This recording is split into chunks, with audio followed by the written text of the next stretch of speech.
Why don't you start giving that countdown in Latin instead of make it interesting? It was funny, folks. He tried to do it. A man asked an oracle, "Why cannot those who have seen the truth about life describe it?" "It's too simple," came the reply. And since he was last in line and the temple was then closed for the day, the man was left to take this brief response home with him to ponder. And he did so. For hours, for days, for months, and then decided he wanted his money back. Or at least his original question, back intact. One man had a drifter who came to live in his house. A lad asked his dad, "When I grow up, can I be distracted?" "As opposed to what?" he replied. There was once a wise man who walked the aisles of a train, attempting to help those passengers whom he could. One man one day awoke to realize that the wise man had been walking the aisles of his own mind. A fortune teller once said to a man, "I can tell you that your fortunes will never increase if you are mistaken in your identification of those who are wise." And the man forever wondered whether the seeker meant those externally or those within us all. Today's Bunko Bulletin. No one can swindle and bamboozle a man like he can himself. This is how the collective world of man, based on mental operations, can continue to thrive and grow. There was once a man on a train who got wise and decided that a wise thing to do might be to get off. I regret that I have but one jump to give to me. Man is the only being who can be in two places at the same time. Rack up another point for man. Man is the only being who can be in two places at the same time. A few do not find this automatically to be a positive attribute. Man is the sole creature with the capacity to find fault with his nature, which is automatic. A man asked an enchanter, "I have heard it claimed that we are not who we think we are. Could this be so?" "I don't know who you think you are," was the reply.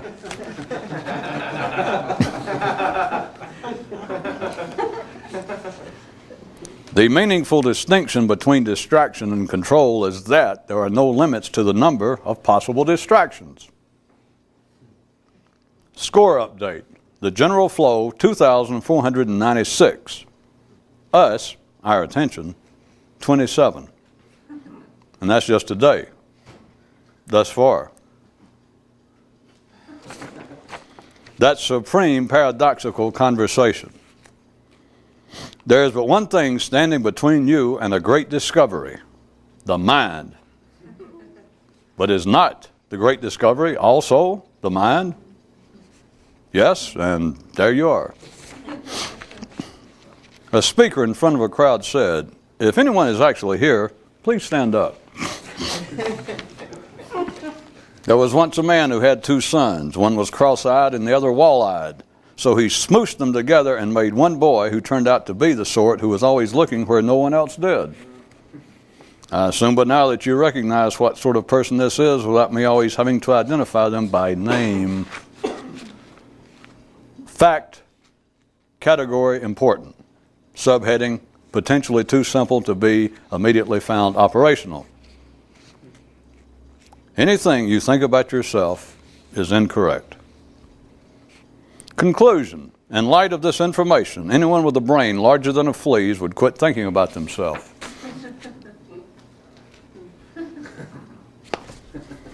A boy asked his father, "Is irony just absurdity taken seriously?" "Yes," he replied, "and them both but cover words for stupidity." "And how ironic and absurd," mused the lad. More mental health news. If you're of ordinary mind, you're a schizophrenic. If you're still the self you were born with, you both approve and disapprove of what you are, but don't know why. And I will tell you Your disapproval comes from the unknown fact that there are possibilities within you of another self besides the one life issued you. So, as long as you remain where you are, partially in the internal dark, you will stay a schizophrenic, of ordinary mind, of two minds, in conflict. But hey, Dr. Jackal, that's what keeps the collective world a-turning.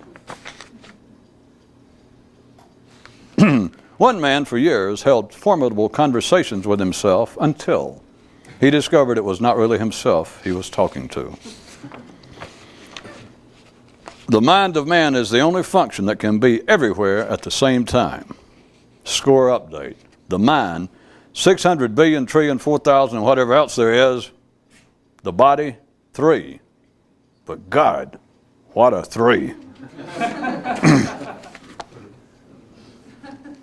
That means either think about it or you've got a flea on your head.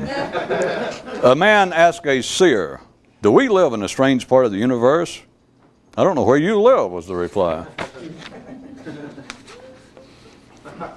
There was once a man held prisoner in his own house. A boy asked his father, "I read it said that those who can't do it talk about it. Is that true?" "Not totally," he replied. "Everyone who can't do it talks about it, which includes everyone alive. Most talk about it without knowing that they do, which is the difference between them and the few who know that they do." On a long journey, all the passengers will discuss the destination. Either that or blankly stare out the window. On a long journey, all the passengers will discuss the destination. The most useful ones will be based on some awareness of the undertaking and not mere fanciful daydreams. From one view, the approach we have been taking is like trying to still the mind through sitting and meditating while not sitting and meditating. One man swallowed a distracting machine, which got lodged in his head. Thank God it didn't get any lower, where it could have done some real damage.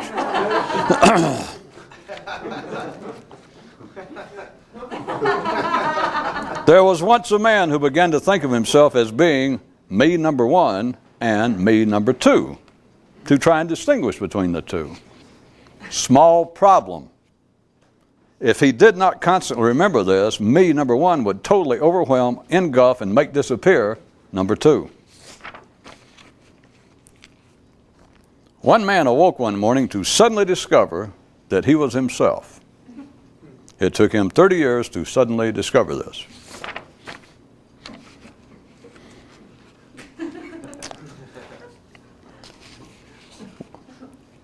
One man found an animal that sometimes hung around his house.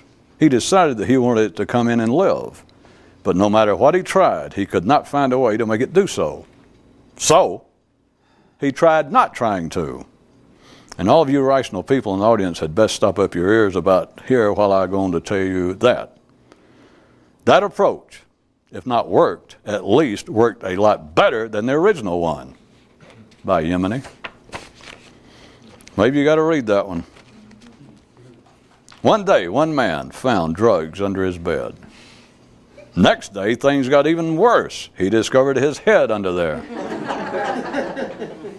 Finding the natural sexual attraction of east to west makes it inevitable that the twain will always meet. Juvenile version of said finding.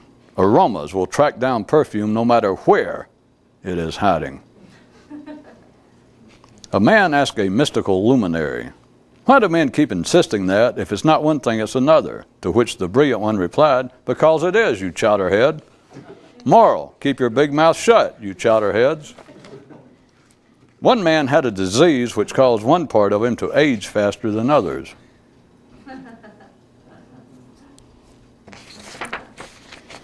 There are two ways you can exist. You can exist while being aware that you do, and you can exist without taking personal notice thereof. Someone on the platform just called out the departure of another train. Was it yours? The ruler of one kingdom one day announced that henceforth all talk would be considered perjury. And a mighty hush fell over the land. at least among those who knew what was good for them. A man asked a philosopher, "How may I know what is good for me?" "Get out of here, are you nuts or something?" was the reply. One man had a package he wanted to get rid of, but every time he mailed it away, it'd come back to him. So, here's what he did. He finally mailed it away, but without telling it that he had. When you're freed from the absurd gravitational hold of logic, it's truly surprising the number of amazing and profitable things you can do. A man asked a pundit, "Where did humanity get the idea that 2 plus 2 must always be 4? "Before what?" asked the puzzled pundit. "See, I told you."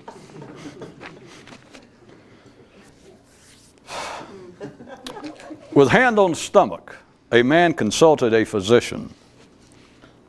"I either have an ulcer, have pulled a muscle, or else unknowingly in my sleep have swallowed a mathematician." And the doctor responded, "Well, let me ask you this.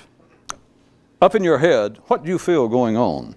And the man moved his hand from his ab to his nog, was quiet for a moment, then replied, "I'm thinking in there." "Oh," moaned the physician. And the man quickly asked, "Is it worse than you feared?" And the doctor replied, "Oh, it's even worse than that. You're an ordinary, everyday type of guy. Now get the hell out of here so I can see some real sickos."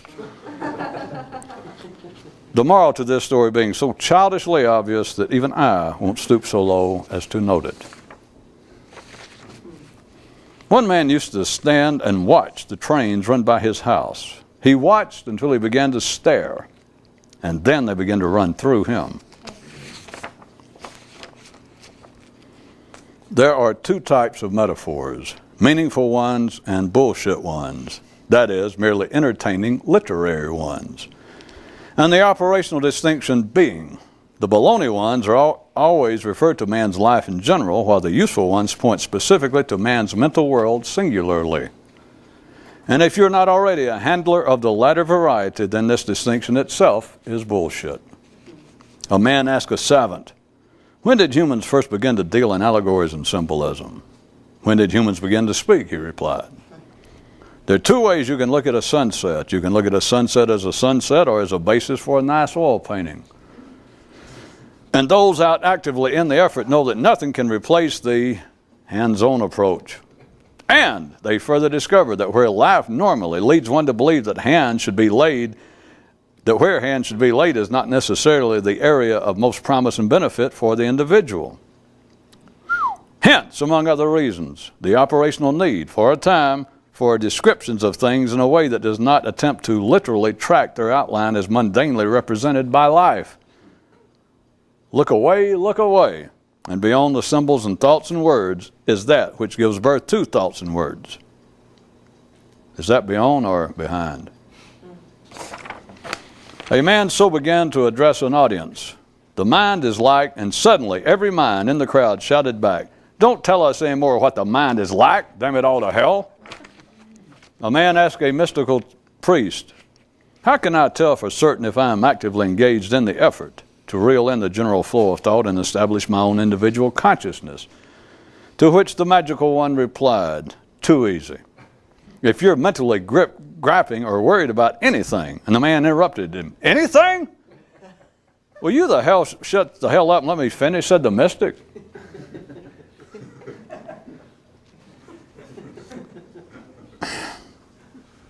On a faraway world once lived a curious creature, curious in that it could swallow itself. Legend says that it migrated from there to other planets, planets in need of growth stimulants. A man asked a wizard, "From where does man's ability to think come from?" "Come in," cried the wizard, "the door is open." Legend says that the supreme growth stimulant on some worlds is willful self-consumption. And suddenly the little voices of billions and billions of minds were heard pleading, "Oh no, let us out of here." The truth about life is simple. What men think about it is complex and filled with meaningless details. A man said to a soothsayer, "I want to find myself." I didn't know you were lost, he replied. And the man thought, out of all the seers, sages, and magicians in the world, I had to pick a comedian.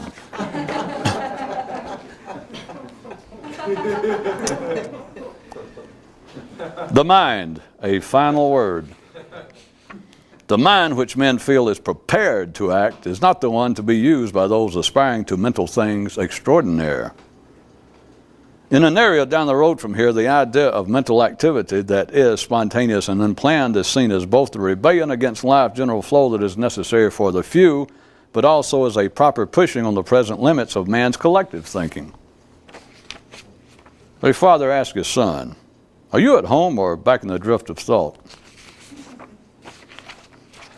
A man asked the wonder in the mirror, "Where have you been all my life?" Drift away, the loss of vision, the root of distraction, the hiding away of one's other possible self. And our final question of the hour. If you're not here, then where are you?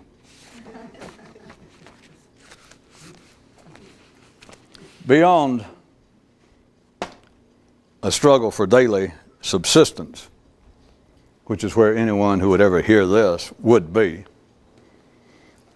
And it would be such people who would only have an interest in such things. Beyond that, we have then men with free time. And no matter what it is called, how do they seek to fulfill that time? And it's called by many things that men would say that they're seeking some sort of personal satisfaction in life. They're seeking peace. They're seeking fulfillment. It all amounts to one thing. It amounts to them saying that they want to know the meaning of being alive. And we will note again, we all know that the routine flow of humanity, routine men do not walk around using such terms as want to know the meaning of life. But that, I repeat, all activity in which the mind is engaged above the struggle for subsistence, which excludes everyone hearing me, that everyone hearing me has free time. If they didn't have free time, they wouldn't be listening to this. If they were starving to death and faced with having to go out and beat the bushes for some bushes to eat, they were caveman vegetarians probably. Or beat the bushes for something to eat, for something that was hiding in the bushes. Hopefully not your cousin or uncle.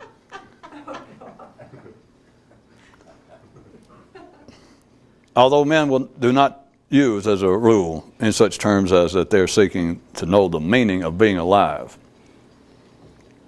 Anything that the mind is engaged with, all the way from extremely puny such pursuits to those that apparently are aimed right at the target. They are seeking to know the meaning of what it is to be a human and be here alive. If you look at it, perhaps the puniest would be most forms of popular entertainment. As always, this is not an artistic critique of popular entertainment of any sort. But you could pick out that which would perhaps at first blush seem to be far removed from anything having to do with the question of the nature of life and of existence. But it is not. The mind has no other choice. If you think about horror movies, slasher movies, just B-grade movies, pulp fiction, cheap fiction of all kinds, just the normal things that people, without taking any particular notice, will turn their attention to, let it drag them along for a period of time, whether it be reading or watching it flickering on a screen somewhere, and it can appear to be absolutely mindless trash, just mindless recreational pastime. But it's still, well, I want you to see, it's not that hard to see, the mind has no choice. If we suddenly tried to take it down to a human level and pictured writers bunkered up in a cheap motel room in Burbank, and somebody's come up with enough money for a film and they said, listen, we've only got X amount of money and it's going to run, if there are any drive-ins left, but it'll run, it's going to open as a B-grade movie, as they used to call them. And they're saying, don't send us any messages. You know, we're not Western Union. We're not trying to impress we're trying to turn a few bucks. So get in there and turn out something. And here's a list of all the B-grade movies that made a profit last year. You know, come up with some new version, combine a man with a chainsaw who's a mad rapist and hates his mother and the government. You know, come up with whatever is popular. Here's the point. They can sit down, which people do. Now, that's what they do to try to write any kind of popular. If they're really trying to hit for the bottom line, there's nothing wrong with that. That's what they're attempting to do. No matter how they attempt, if they sit there and start writing and drinking a little coffee and taking pills or having a few slugs, and somebody starts coming up, well, here, I think I'll have the mad dog killer. He'll stop, they'll pass an old folks home, and we'll see a flashback in his head of his mother and how much he loved her. Another guy goes, that's a waste of time. Those people don't care about that. No, skip all that. In other words, they try their best to make it mindless with no message, almost no redeeming social qualities, as they used to call it. It's not possible. It's not possible. The movie, since it came from a human brain, a human mind, the movie will still be addressing the question of what is it to be alive. No matter what you try, it's just a matter of meaningless degrees in there. To ordinary minds, it's meaningful degrees, because to ordinary minds, and ordinary views, as it should be, of course, there is quite a bit of difference between a cheap paperback novel or a mindless B-grade blood and gore movie than there would be a film version of Hamlet, or the works of Kant. They say there's a great deal of difference. And we can all see why they say that. But they have this in common. They all are an expression of the mind's desire to know what life is about, what it means to be alive. And we can admit, I just want to make sure you get the point, we can admit that in some people, this drive is turned to the lowest possible level. That the flame is very weak in many people on this planet. But what I want you to understand is, there is no other choice. If the mind is operating and talking, and as I said, even creating that which other people would ponder, seek out, all the way from movies to books to philosophy to religion, it is all the same. There is no possibility. The only thing that would apparently be a small exception, if I may point out again, we've done it on numerous occasions in other ways, the only thing that might appear to be an exception would be the mind involved with very specific technological areas. But once you see what that's involved with, all technology is the mind's direct working. It's the mind's first job is working for the body. Technology, all that is the mind working for the body to ease up the struggle for subsistence, so that the mind can then have time not to deal in technology, not to deal in concerns about staying alive with the body, which it's got to. And the body is its host. The mind doesn't think about that, but the mind has no choice. The mind first works. The first thing men did was, for instance, making it sort of cartoonish, was invent the wheel. They did not invent philosophy. They did not invent art. They did not invent movies. They invented the wheel. Then they invented the lever. Then they invented the electric lever. That's the way it goes. And then they had enough time, they sat down and went, phew. And then somebody said, I've been waxing philosophically. And everybody went, hey, why not? And they invented chess, and they invented word games, and then they invented movies. They invented art. They invented civilization. But what I want you to see, think about it. You can see it yourself. Get past technology. That is a given. That is the first thing that the mind does. I can't see that it should be any great secret. But after that, everything else that the mind does that is not, you can look at yourself, that whatever it is the mind's doing, if it is not directly, just easily observably connected to survival, which movies are not. You do not need movies, for instance. You do not need fiction. You do not need literature, period, for the body to survive. So anything beyond that, they all have one thing in common, whether it be cheap fiction, whether it be supposed deep theological, philosophical thought. They all have this in common. It is the mind seeking to know what it is to be alive, what it is to be a human and be alive. That's it. Now I would like to divide up what happens with humanity besides the wide gradual spectrum that I tried to describe, all the way from kinds of cheap, mindless fiction to so-called significant, important literary works, philosophical works, and then to the soft sciences even, psychology, philosophy, sociology.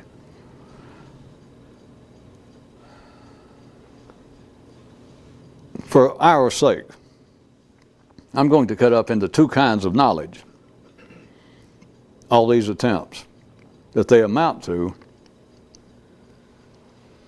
let me rephrase that, not just the ones I've spoken of. Let me divide up all the mind's ability, every possibility it has to ponder, to investigate this question of what does it mean to be alive? Why am I here? One more time, and I'll try to not do it. People do not walk around, I know. Only philosophers. And damn few of them do. They just read that some philosopher did it and they think they should.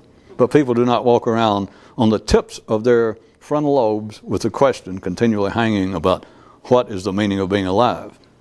But what I'm telling you is, no matter what they call it, they have no choice. That is what the mind is doing. It doesn't matter what your mind is. It doesn't matter where your mind grew up, what sex it is, what culture it is. That is the nature of the mind. Once the body can live and the mind is not having to stand there and aid the body in staying alive right then, that in some way the body is not assisting and making easier survival, then it's like the mind is on coffee break. It's like the mind is, you got your own free time. And then it starts inventing things that are not of necessity or not of survival necessity. And all of these things, and if I left out any of your favorites, fill them in. But every other aspect, in fact that includes every aspect of civilization in the sense I use it, is then a reaction. It is the mind seeking the meaning, seeking to answer what does it mean to be alive. That's why do men make up stories? Nobody ever asks that. Why do people write fiction? Why do people make up any sort of tale? And don't say to make $1. That's not it. What drives the mind to make up stories? What drives the man, a man it might seem easier in philosophy and religion, and to say, well, what drives a man to be a philosopher? It might be easier at first, you would think, to say, well, that is someone trying to ponder such questions as what is it to be alive. Not such questions. It's the question.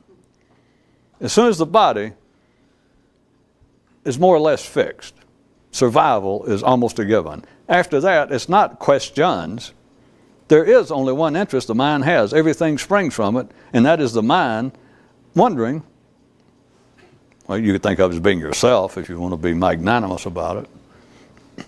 But it is the mind wondering, what am I doing here? What is this? What does it mean to be alive? Well, I was going to ask was, nobody even asked such questions as this, but what is the basis? What drives somebody to make up a story? The very first story, whatever it was. Why did somebody make up a story? Why did Cain or Abel or somebody come back to Eve and say, hey, when I was out in the woods today, let me tell you what happened. And he makes up this story. And his mother knows it's a story. The first person who ever heard the first story knew it was a story, or the first storyteller said, hey, I made up a story. And nobody ever asked. And the person said, wait a minute. What do you mean you made up a story? And they went, well, I just thought of something that has never happened. Think about the byplay that could go through if minds were actually as inquisitive and as potentially objective as men claim they are. The first storyteller. Don't get confused with Cain and Abel, I just threw that in. The first storyteller comes back to the first person he had, the first listener, and says, hey, I made up a story. Let me tell it to you. All right, the first potential listener would say, well, what's the story? And they go, well, I thought about something that never happened between some people. Well, how would you think that? Oh, listen, I don't know, I thought it. And I thought of this story. And it's something that's never happened. It's never happened to me, but I dreamed it, and I think you'll find it interesting. Whatever it took, the first storyteller got the first potential listener to finally sit still and listen, And obviously the first listener found some enjoyment therein, or else we would not have it. My question to you, and I'm not going to answer it, but consider, why does nobody even ask, why do we like fiction? Why do you like it now? Why will you go pick up and read a short story or go read a piece of fiction? Why will you go see a movie? Why will you turn on a TV show? What is it? And I'm talking now not just specifically the effect it has on brain waves. I'm trying to take it a little above the level that's too close to too close to putting me out of business.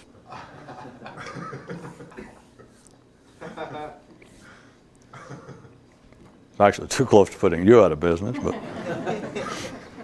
see, that's what we're trying to do indirectly. You can't walk right up to the door of an average person, to their mind, and knock on the door, and them say, well, hello, and you go, are you open for business? They go, yeah, why? And you go, what do you want? What are you selling? You go, I'm here to put you out of business.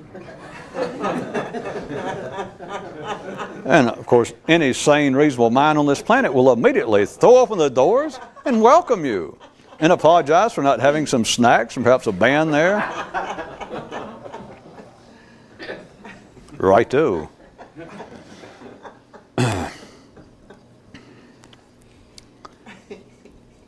What is it that you like about fiction? Think about it right quick. I'm going to get off this rhetorical question. When I say you, the mind. Why does the mind want to see a fictionalized account of something? Why? Of course, there's not really much difference between that and why do people like history or gossip. That is, the people like stories that are non-fictional. As if they know the difference. As if it makes a difference. Or, for those of you in senior class, as if it makes any difference. It still is all coming from the same place. Once you see that, then all these questions about what's the difference in high art, low art, good art, bad art, fiction, non-fiction, soft science, a little harder science, statistically based science, soft science, social sciences. What's good art? What's bad art? It's all the same. There's one answer. It's all the same thing. It is the mind, without having any choice, it's the mind trying to answer the question, what does it mean to be alive? Well, I was going to divide not just the ordinary, but the potential for the mind. Now, what I'm going to describe, I was going to describe two possible kinds of knowledge available to the mind. Info, ways to look at things. That is, the search for the answer. What does it mean to be alive? So we'll assume that the search is supposed to result in some knowledge, some information, some discovery of a mental nature. And I'll be dividing it up, and one of them will be, at least theoretically, unknown to ordinary people by the way I'm going to describe it. But that does not mean that an ordinary person, if they actually listen to what I'm about to say, could not follow the verbal distinction that I'm drawing. It's sort of like me describing a place that you've never been, and we both know it, but then I can describe where you are now.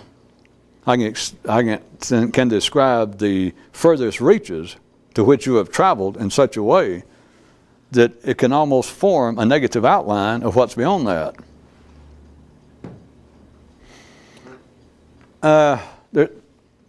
No particular spatial names. I'm just going to use ordinary names. That I could call it that there would be a great knowledge and a small knowledge. I could call it conditional knowledge and non-conditional. Or I could call it local knowledge and non-local or universal knowledge. And it would all be referring to the same thing that I can describe, as I said, the first one. The first one is every knowledge, which is every opinion, every theory, every piece of fiction, every fable, every myth, every religion, every philosophy, everything, every piece of information that the mind has ever thought before that is known to your mind is what I'm calling the first group. It is local, it is small knowledge, it is conditional knowledge, and there is an absolute way to identify it. Small knowledge, local knowledge, always talks about itself. The other kind does not. We got a few seconds. Everyone go into pondering mode, and here we go.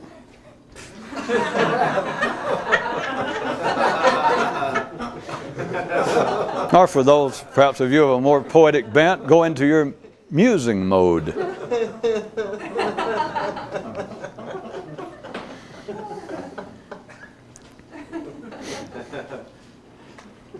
Okay. There is more here than me trying to play with words, as always, for those of you that would like to see something.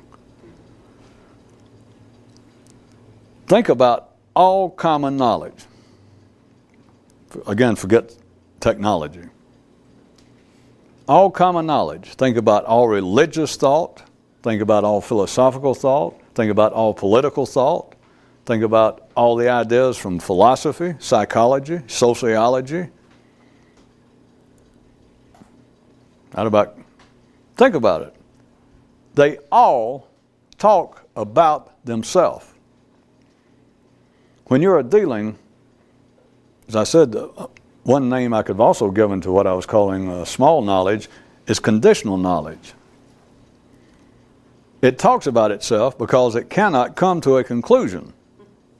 Now, I've said this many times and just point out to you that psychiatry, for instance, cannot succeed by its own definition. Religion can't succeed. Peniology, social reform, eradication of fleas on domestic animals. Take your best shot. The ordinary institutions, which are manifestations of the mind in its search for what is the meaning for being alive, what I'm referring to now is small, local, conditional knowledge. It's all the same thing. Being unable to come to a conclusion, it is not possible, then it continually talks about itself. And if I were going to try and turn it into a psychological observation, which was not the intent, but I'm going to do it in this sense that perhaps you'll get a glimpse. If I was doing this from an ordinary psychological view, and was capable of seeing this much and still talk about it, I would say that such things as psychology, for instance, talks about itself based upon the fact that it cannot come to a conclusion, and never can. And not because of psychology, it's not to follow psychology, it's the nature of the mind at the small level. It can never come to a conclusion. Thus, psychology, religion, everything else, think about it. If, without it knowing it, that the mind, a particular mind, some sets of mind, some groups of mind, undertake religion as their field. And the mind itself, not the people, but the mind, having, you could say, a mechanical, an inert, but a mechanical, a basic knowledge, an unspoken knowledge of its own workings, it knows it will never reach a conclusion. I know that doesn't make sense, but think about it this way. If a meat grinder could think, it would know that it was never going to pick up your favorite radio station. It would not ever try. The mind, in a sense, knows that it's not going to come to a conclusion. Thus, can you see, if I was using a psychological description, what I was set this up as, you could look at talking about yourself as being a kind of attempted justification.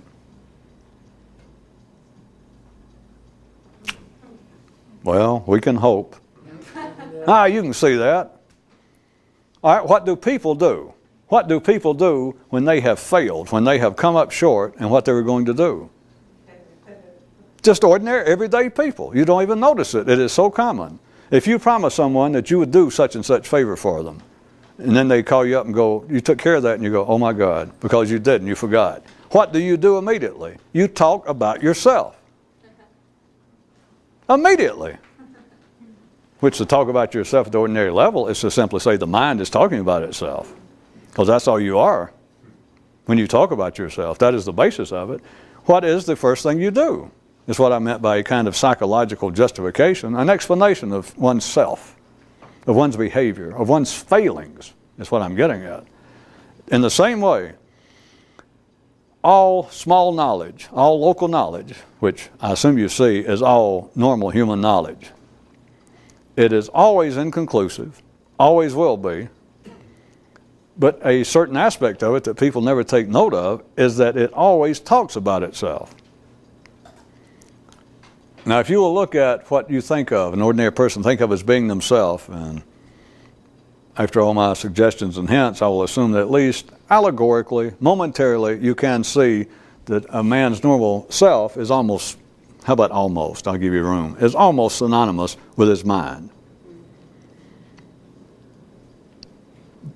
People do not analyze it, I know, and they will say, well, I am myself, and you can look at it one way and say, well, people are more concerned still in this day and time about their body, that there are more in shopping centers, there are more weight loss clinics than there are walk-in philosophers' offices. That there are more people trying to lose weight than there are trying to increase their consciousness. There are more people trying to lose weight than there are trying to increase their IQ.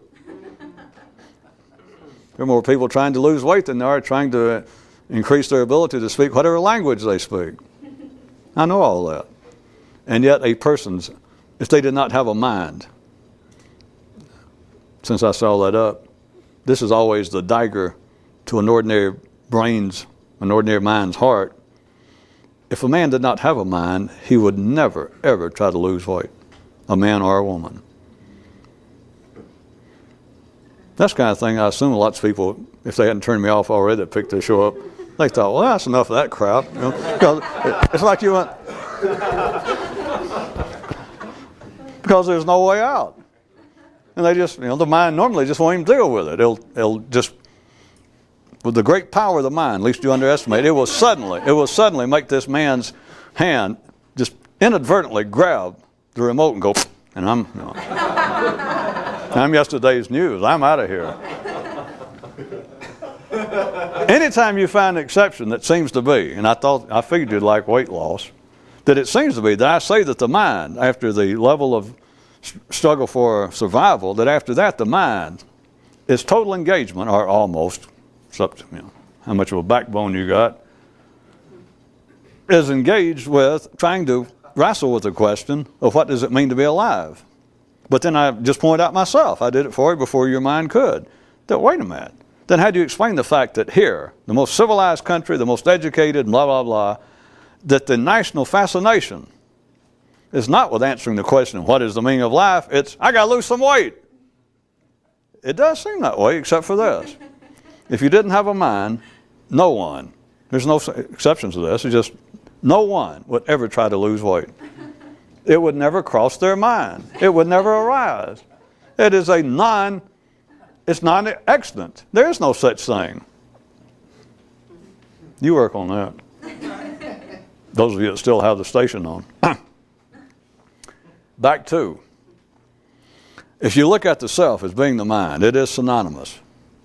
And that should be that sort of thing right there. I can keep coming up with examples. I understand how subtle it is, and I'm sure that most of you do by now, because your mind can almost see, or your hearing, if I'm talking about, let's say, for instance, not because of my great speaking abilities, but if it's being presented in a certain way and you're listening, I know you can get glimpses for a while. It's like shadows jumping in and out of the room that, what I think of as myself is really my mind. It's really not any more than that. And the mind can immediately, the realization is just so fleeting because the mind immediately itself can come up with things like, wait a minute, myself is not just my mind, it's my body, because I worry about my body more than I do my mind anyway, so there you are. And then you and your mind both go, well, you kind of put your arms around each other and say, hey, you got it. Because it's obviously not true, because the mind says, well, it's not true. Look at what you think about. You worry more about your gut hanging over, or you worry about more you've been spitting up blood or coughing too much, or that you might have a hernia or something. You worry about that when you do your mind. You don't worry about the meaning of life. You worry about trying to stay alive. You worry about you're about to die of something. You go, that's true. Click, I'm out of there. The whole idea is out of there.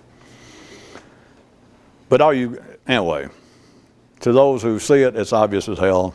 And I know it's hard to hold in the mind. But a man's sense, what he calls himself, if you can't, I'll put it another way, if you can't see, which I understand how hard it is, verbally, in fact, it doesn't, as we say in the philosophy business, smoosh. to say that your sense of self and your mind are synonymous, you think, well, you must mean something. Put it back to you another way. If you didn't have a mind, you've got no self. And again, that's when it feels like you went, oh, and the mind goes, turn that crap off. Or else your mind goes, I mean, it's obvious as hell. if you don't have a mind, you don't have a self. So if you don't like calling the mind and the self synonymous, then so be it. But that doesn't change the fact that if you didn't have a mind, you wouldn't have a self. Quick, turn on new Jello wrestling.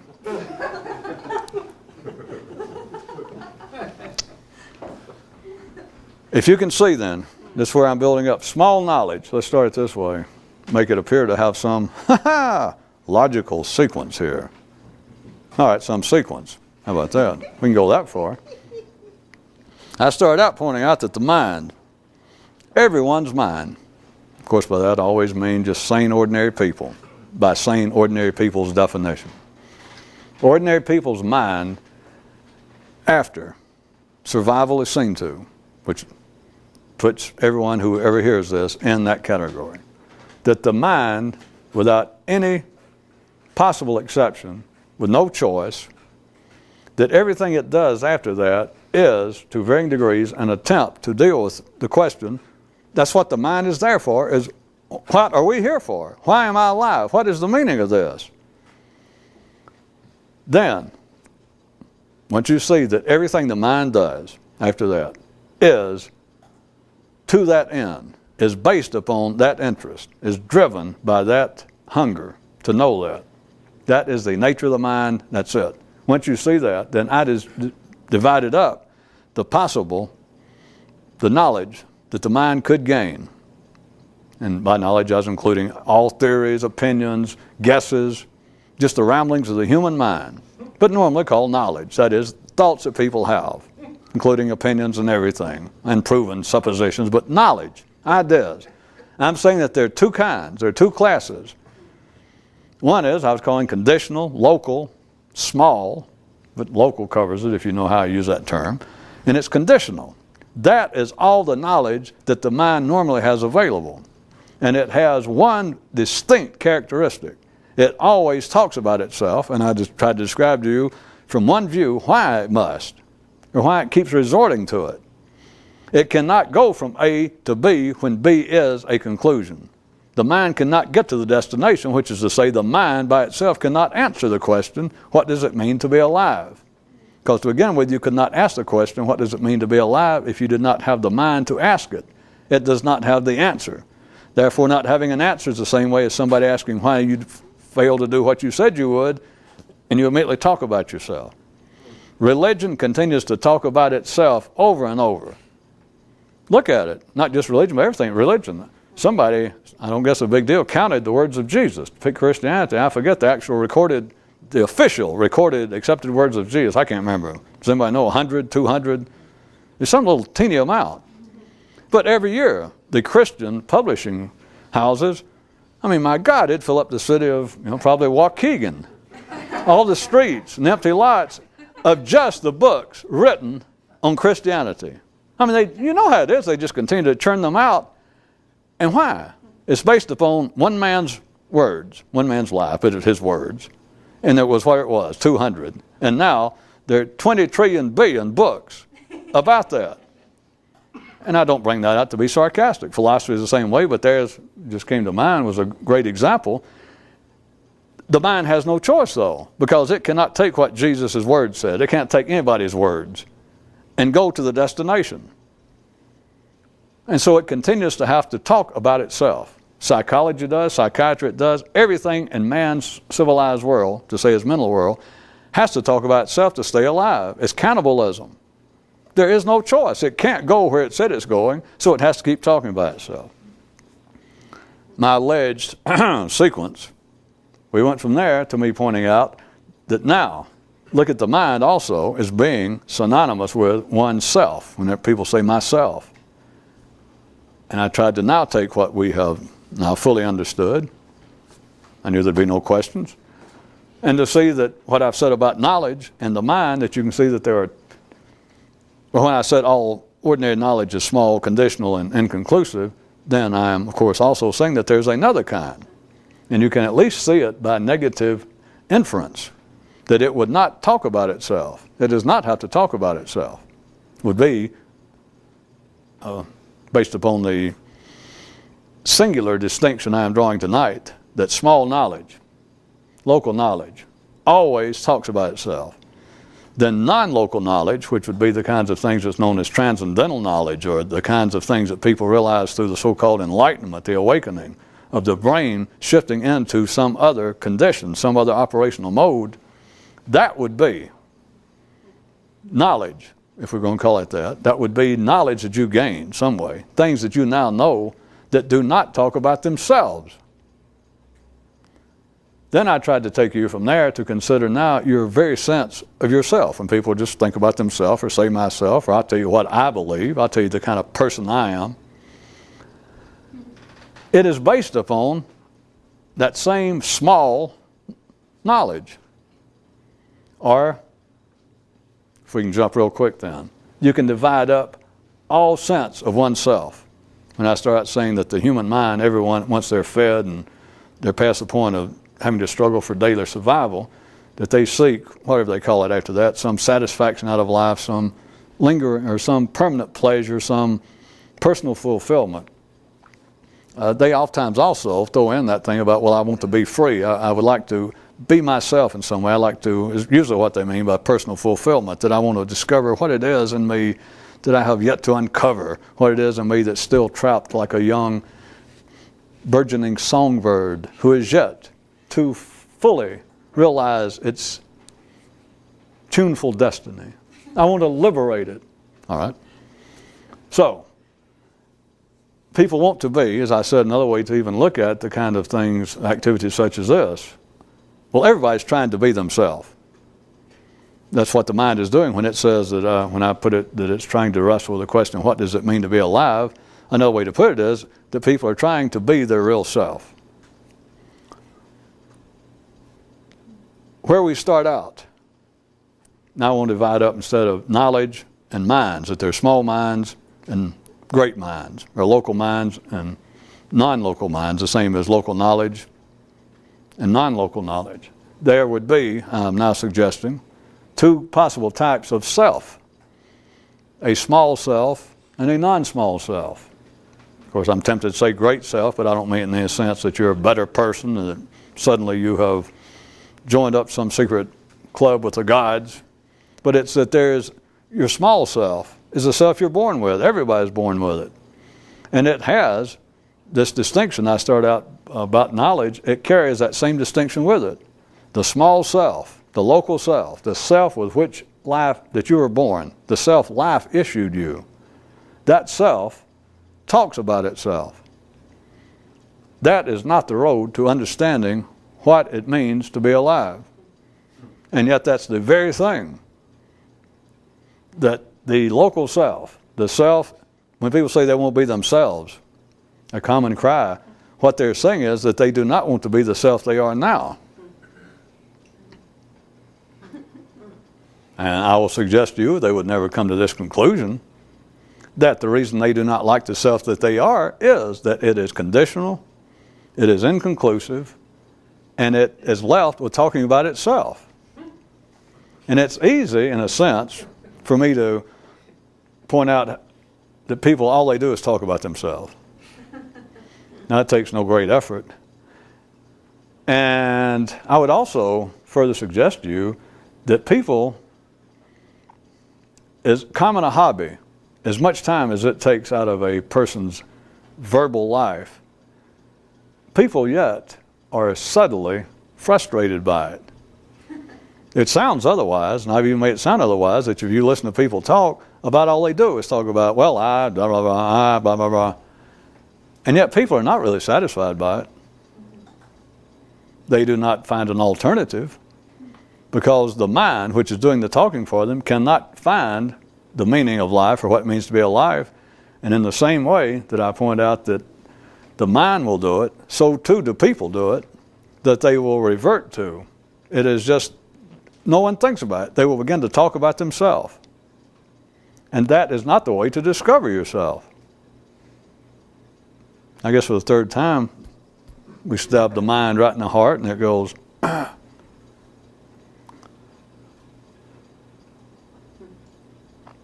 if you cannot get your mind off of mental things, you're a goner. You can live out your days and everything else, but you'll never understand anything. You'll never even come close to understanding. You'll never come close to any kind of view, insight yourself of what it is, what it means to be alive, if you cannot get your mind off of mental things.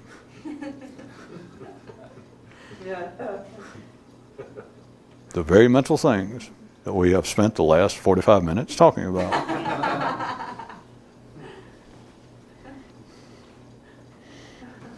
Or if I may end by quoting a father there at the end to his son, he said, "Are you at home? Are you back in the drift of the mind?"